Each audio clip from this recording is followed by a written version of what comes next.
Hello, everyone. I want to welcome you to my very first live stream. I cannot believe that I've been on this platform 2 years and I have never gone live. So I'm really hoping that you guys can hear this.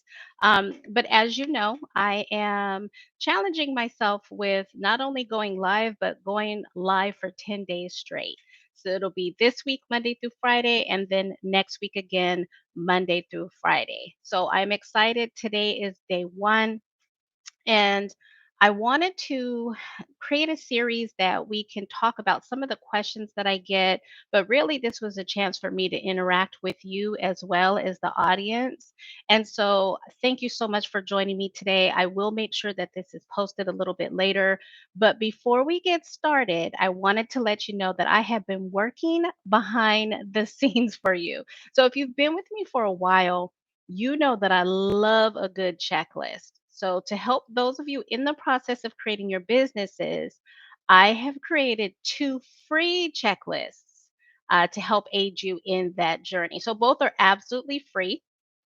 The majority of you has gotten to get to know me based on the non-medical home care agency that I ran. And now that I consult on, so I have pretty much mirrored the same checklist that I used to get my license. So I really do think that this will be helpful for you. But not all of you are starting home care agencies. Some of you are just getting into the entrepreneur business. So just a resource to help you along your journeys as you get started in creating your businesses. So I'm so excited for those two things. I will make sure that, again, both of those resources are included in the description of the actual video. Okay, so with that, I'm going to go ahead and get started. Today, we are talking about, I figured this was a great starting place for day one. How do you turn your passion into an actual concept and that concept into an actual viable business? Okay, so how do you turn your passion into an actual concept and that concept into a viable business? So, guys, I figured that was a great day one because I know some of us, I know for me, it took years for me to realize that the very same things that I like to do was actually my passion and would end up being my life's work. And so, if there is any way that I can, assist in helping you guys with identifying your passions, your purpose, then that's why I'm here because I definitely know I am here to serve. So, Bernetta, hello, and Bernadette, hello. So nice for you guys to join me. I'm going to go ahead and get started, you guys. And I put together 3 tips on identifying that passion and turning that passion into an actual viable business. So the first tip I kind of already started talking about that with, which is your passion your gift? And I know sometimes we have a hard time identifying, what your gift is. But I love the way Steve Harvey puts it, which is, what do you love doing that doesn't require a whole bunch of effort? You just find yourself seamlessly doing it. And I always like to use myself as an example to kind of break it down a little bit.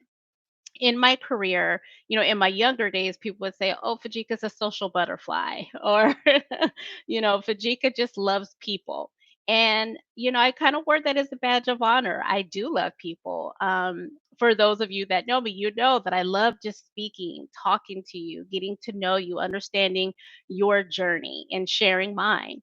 And so for a long time, people would just say, Fujika's social. But later on in my life, when people would come to me for advice, when I started managing people, I realized, no, this is something more than just being social. I truly have a love for people. I truly love to see people win, to see people succeed. And so at that time, I just didn't know, okay, it's great that I love people. I'm glad I understand that. But how do you turn that into what would end up being a business model for myself? And so, in other words, it really came natural for me. I really didn't have to work hard at spending time with people and developing relationships with people. And so, I realized that that passion that I had for people, and specifically women, I think later on I realized that it was really women. Me growing up, being raised by a single mother, I think that really had an effect on me in making sure that I had choices in my life. And so for me, I've always wanted to make sure other women knew that they had choices and that life just doesn't happen to us. We really can just stand up, take ownership of our lives and do what it is that we are created to do. So, without that added pressure, this is not only something that you love doing, this gift, this passion, but it's something that could be turned into a service. And I think you guys, I said that earlier. I know that we are all here to serve. So, how could you turn that passion into serving others? And so that was the first thing. Jay Reed, hello, welcome. Bernadette, you're saying you can't hear me. I know someone else told me they could. So if you could, can you please log out and try to come back in? And others, if you can't hear me, let me know. Okay. But hello, hello, welcome, guys.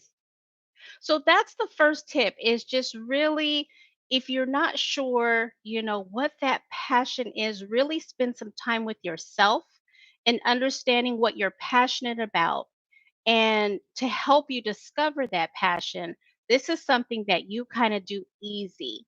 And it's funny, I really didn't know my love for people was a passion until I met a lot of people who had it, who found it hard to relate to other people, who found it hard to speak with others with ease. That's when I started kind of looking at, well, maybe this is something here. So at first I thought, I needed to develop that because, again, I spent over 20 years in management and leadership roles. But then I just realized outside of that, that passion was the same. So that's the first tip. Is your passion your gift? The second tip is, what problem does that passion or gift solve?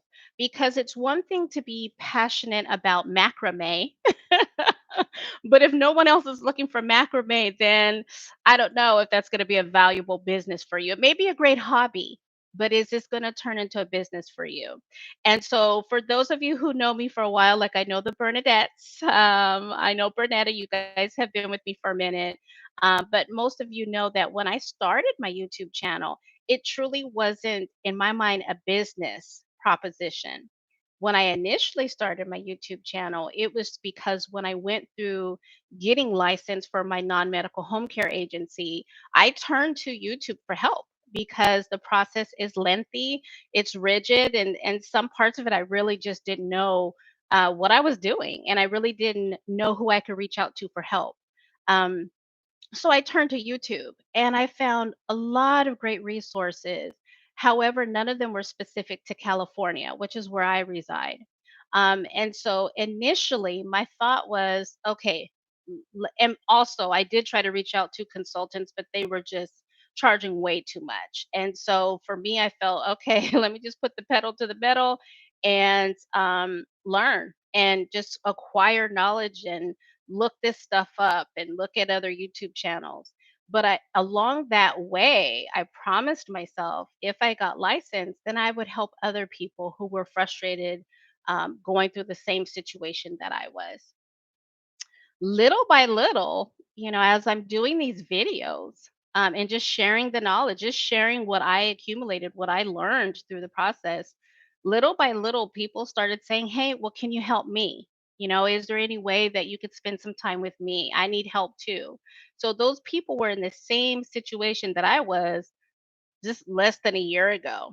And so it kind of turned into this, it snowballed into this big opportunity. And then, of course, a bigger opportunity presented itself to me to, step away for a minute from the home care agency and from YouTube altogether. And when I came back, it was, you know, people were, I just couldn't believe the response that I was getting. So it turned into something bigger than even me, bigger than I would even, that I anticipated. So I say all that to say, inadvertently for me, I was solving a problem. And the problem was people needed help in obtaining their non-medical home care license in the state of California. And I'm going to be very honest with you. People are reaching out to me from other states as well. And so, I've had work with a couple of people outside of California. Um, but it's a problem that I'm solving. So I think that second tip is, what problem, does your passion solve? And how can you really be of service? Because I know initially when we think of business, we think of how can we generate that income, but we don't want to get ahead of ourselves. It's because if you're doing something you love and people need that service from you, they need help with their problem. You don't need to worry about the revenue because that will come. Again, in my situation with the home care agency, I wasn't thinking for the home care agency, the business itself, of course, I was, anticipating what that would bring in. But for the consulting part that came as a result, I had no clue, had no clue. And it kind of chased me down. Also, could this problem be a viable concept for a business that you can start and then later scale? So, for instance, right now I'm in the process of hiring a personal assistant because, like I said a moment ago, things are going well and people need help more than before. And I just realized I need help getting this all done. And so, is this something you can scale? What is the phase two of that? And you may not have those questions right away, but you can ask, at least start asking those questions. The third tip that I have, you guys, and this is the final one. I cannot believe this 10 minutes is almost up, but what immediate action can you take today towards turning your passion into your life's work? Okay. So, tip one was, is your passion your gift? Number two, what problem does it solve? And then the final tip, what immediate action can you take today towards turning your passion into your life's work? So, you guys know me. I believe that every business starts with the business plan. And, guys, actually, business plan is going to be my topic on Friday. So, I will be doing one of these courses on business plans because I feel that passionately about it. So, but sometimes for people, creating a business plan on day one is not realistic. And to be honest, that wouldn't be realistic for me either. But can you start just pulling up all the information you can on your business? What licenses are required? What would, if you were to turn your passion into a business, what would be required of you? In terms of time, in terms of sweat equity, how long will it viably take for you to go from concept to business to you actually launching? And then what does that look like? So it could just be YouTube. YouTube has so much information, you guys. So, and then my second favorite resource, they're probably neck and neck. After YouTube is Google. You could type, search anything, and millions of results will come back to you. So, really, what classes can you take? What resources can you utilize? And sometimes you may want to bring in a consultant. I know for me, when I did my business plan, I actually did put in an expense for consulting. But again, once I realized how much that was going to cost me, I went ahead and redirected those funds elsewhere. But really just understanding what can you do. Before, I would say, just using myself as an example, because I was working full time when I started my home care agency, I would say for a good 60 to 90 days, I was just getting information, just gaining knowledge, just trying to see what I could find out about the industry. Because again, this was something that I was doing with my husband, and my husband is a straight up numbers person. He doesn't want to care, he's not wanting to talk about what you feel, what you think. He wants you to show him. And so I had to be prepared to have that conversation with him. So I spent a lot of time researching. Again, for those of you who know a little bit about my past, my mom actually required home health aides in the home. And so I spent a lot of time talking to them about their experiences before they started working for us. What they were experiencing on their side, because I knew I would have to hire home health aides for my agency. So just things of that nature. I also have on here, do you have a close friend or family member that has a business that you could speak to? Really ask them, what are some of their pain points? What do they enjoy? How long did it take them to get back their return? from the investment, the initial investment they put in the business. How many hours are they working? When did they hire their first person? Um, you know, how much business from the beginning, how much business are they spending versus later? Like the second business that we started, I would say for the good first 6 months I was working every day, all day. Now that we're in the second year, I'm still supporting the business behind the scenes, but I'm not going in every day. Our operations team takes care of that. So what does that look like for the business that you want to start? Like, so you could know upfront, what is that sweat equity going to look like? How much time are you going to be spending into it? And then when do you anticipate actually bringing in outside help? All of those things will help you decide, is this something that you want to pursue full time?